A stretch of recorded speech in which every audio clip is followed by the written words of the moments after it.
Pasar sering disebut bebas, tapi tidak semua negara membiarkannya berjalan sendirian. Banyak mata uang di dunia bergerak sangat sensitif terhadap krisis. Ketika dolar Amerika menguat atau ketika terjadi gejolak global, mata uang negara berkembang seringkali langsung melemah tajam. Namun, yuan Cina terlihat berbeda. Naik turun tetap ada, tetapi jarang jatuh bebas.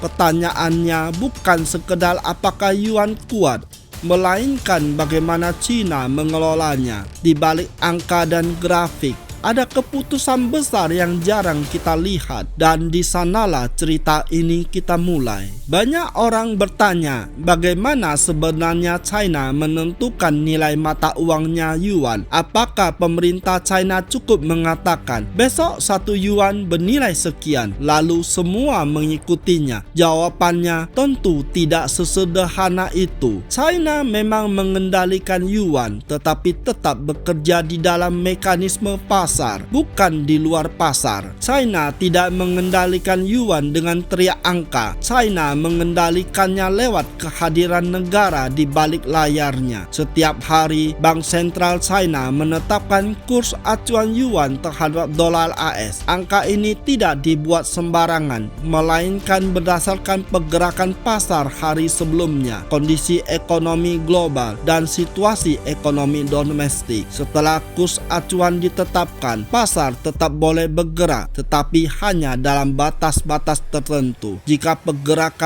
masih wajar, Bank Sentral tidak akan ikut campur. Masalahnya muncul ketika yuan bergerak terlalu cepat atau mulai didorong oleh spekulasi, bukan oleh kebutuhan perdagangan nyata. Disinilah banyak orang salah paham. Mereka membayangkan Bank Sentral cukup menjual dolar begitu saja. Padahal muncul pertanyaan penting. Kalau Bank Sentral menjual dolar, siapa yang membeli? Jawabannya adalah di pasar valuta asing hampir selalu ada pembeli dolar. Dolar adalah mata uang paling liquid di dunia. Importir, perusahaan multinasional, bank, dan pelaku pasar lainnya selalu membutuhkan dolar setiap hari. Yang berubah hanya harga, bukan keberadaan pembeli. Ketika Bank Sentral China masuk pasar, biasanya tidak tampil langsung. Mereka menggunakan bank-bank milik negara untuk menjual dolar dan membeli yuan. Transaksi ini terjadi secara bertahap di berbagai titik pasar, sehingga terlihat alami dan mudah diserap. Begitu pasar melihat pembeli besar yuan muncul, psikologi pasar berubah. Spekulan menyadari bahwa mereka sedang berhadapan dengan negara yang memiliki cadangan devisa sebagai tamengnya. Dalam kondisi seperti ini,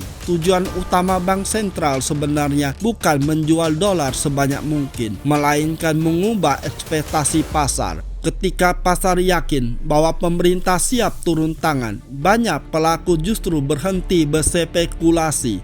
Permintaan dolar pun menurun dengan sendirinya, dan tekanan terhadap yuan segera mereda. Jadi, yuan tidak dijaga dengan satu tombol. Ia dijaga lewat kehadiran negara di saat pasar mulai berlebihan. Namun ini baru setengah cerita. Di episode berikutnya, kita akan melihat mengapa sistem ini bisa bertahan lama dan apa pondasi sebenarnya dari stabilitas yuan.